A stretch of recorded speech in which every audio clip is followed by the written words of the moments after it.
suis ravi de parler après Jacques Adou parce que, comme vous le savez, Edenred est une entreprise avec un caractère particulièrement successful et familial.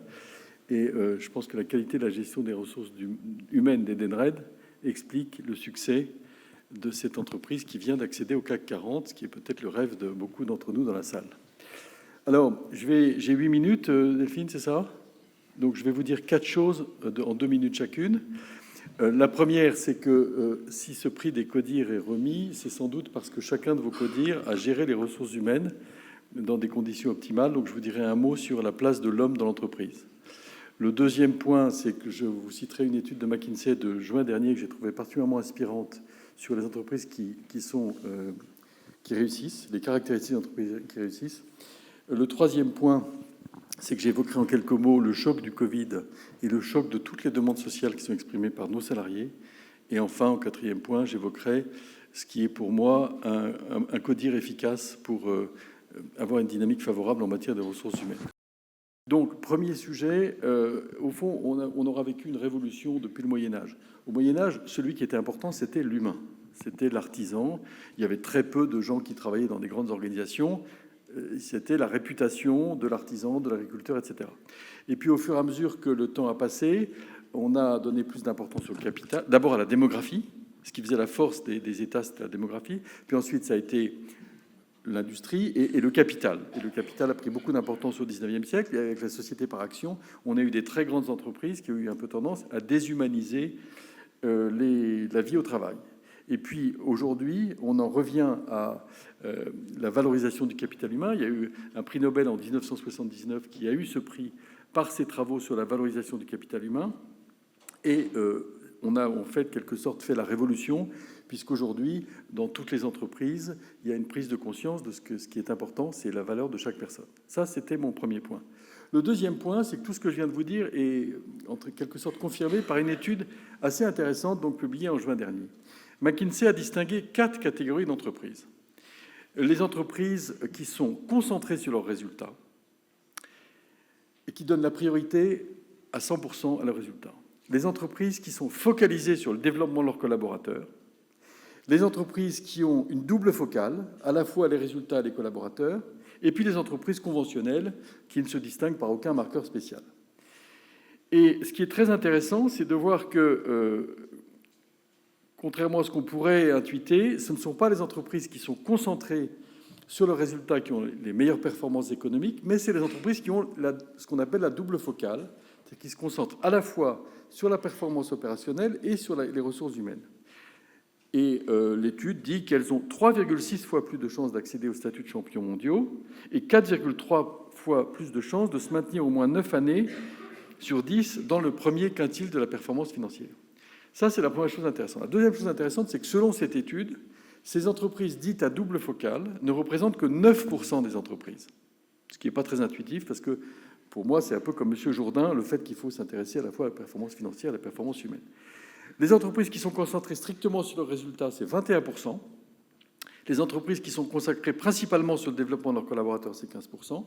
Les entreprises conventionnelles, qui ne se distinguent par rien du tout, c'est 55%. Donc c'est l'écrasante majorité, qui n'est pas représentée dans la salle, je présume.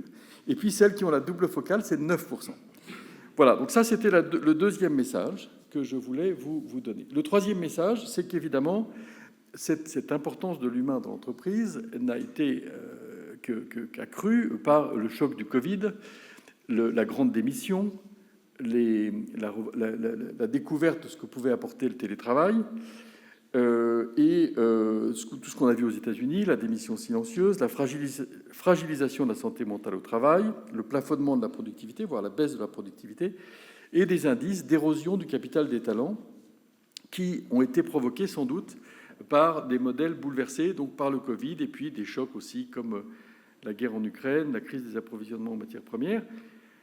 Ce à quoi s'ajoutent des demandes sociales qui sont nouvelles, la demande des seniors, qui considèrent qu'à partir du moment où on leur demande de travailler jusqu'à 68 ou 69 ans, il faut assurer le maintien de bonnes conditions de travail. La demande de la bonne inclusion des handicapés. On est stupéfait de voir qu'il y a 15% de la population qui est handicapée. Je vous citerai simplement un exemple tout bête, mais l'exemple des autistes. Il y a 800 000 autistes en France. Un autiste qui est mis dans une maison spécialisée, il est en fait dans une camisole chimique qui ne se développera jamais. Un autiste qui est mis dans une entreprise, qui est mis au travail, il développe des qualités spécifiques qui sont exceptionnelles et qui peuvent le rendre tout à fait utile dans un travail. Je ne vais pas vous parler longtemps de ce sujet-là, mais je pourrais vous en parler longtemps. Il y a aussi les demandes des personnes qui sont aidantes. De plus en plus de personnes sont aidantes. Donc, il faut aussi que l'entreprise leur donne une place. Il y a le rôle des femmes qui, lorsqu'elles sont jeunes, sont absorbées par leurs enfants. Lorsqu'elles arrivent au milieu de carrière, sont préoccupées par leurs ados. Et lorsqu'elles arrivent en fin de carrière, sont préoccupées par le fait d'être aidantes de leurs parents. Donc il faut peut-être aussi s'occuper un peu d'elles.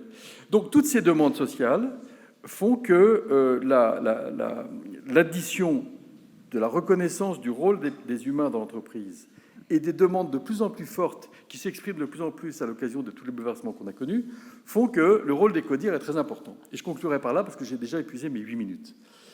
Le rôle des CODIR est très important. Pourquoi ? Parce que le CODIR peut permettre d'apporter deux choses à l'entreprise. D'abord, trois choses. Le sens, donc c'est toute la question de la stratégie. La circulation de l'information. Une entreprise de qualité est une entreprise dans laquelle l'information circule. Et si elle ne circule pas entre les membres du CODIR, elle ne circulera pas entre les collaborateurs. Et enfin, troisièmement, c'est le CODIR qui peut valoriser les talents. Et je ne vais pas vous faire d'exemples théoriques, je vais vous dire ce que je fais chez ADP.